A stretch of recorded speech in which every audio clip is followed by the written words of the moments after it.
হাতে একটি 1000 টাকার নোট, ঠিক আছে? জাস্ট এই নোটটাকে আমি জাস্ট এই ধরলাম, ধরে আমি একটু বাস করতেছি।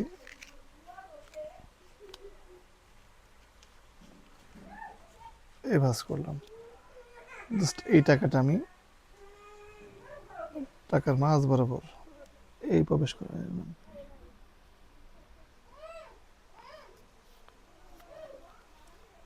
কোনো সন্দেহ নাই।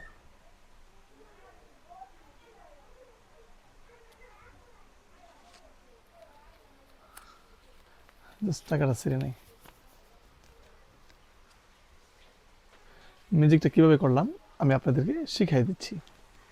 জাস্ট এই একটা ভাঁজ যখন দেখাইছি আপনাদেরকে, জাস্ট এই ভাঁজ, এইভাবে ভাঁজ করলাম।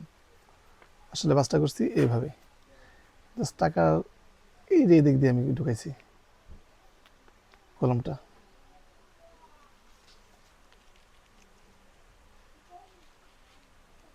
আসলে ঢুকছে কোন দিক দিয়ে? এদিক দিয়ে। যখন দেখাইছি তখন জাস্ট এবার টান দিয়ে দেখাইছি, বোঝা যায় না। খেয়াল করতে হবে যে এই বাসটা এইভাবে করতে হয়। যদি আপনাদের ভালো লেগে থাকে অবশ্যই একটি লাইক দিবেন, একটি কমেন্ট করে যাবেন। তো ভালো থাকবেন, আল্লাহ হাফেজ।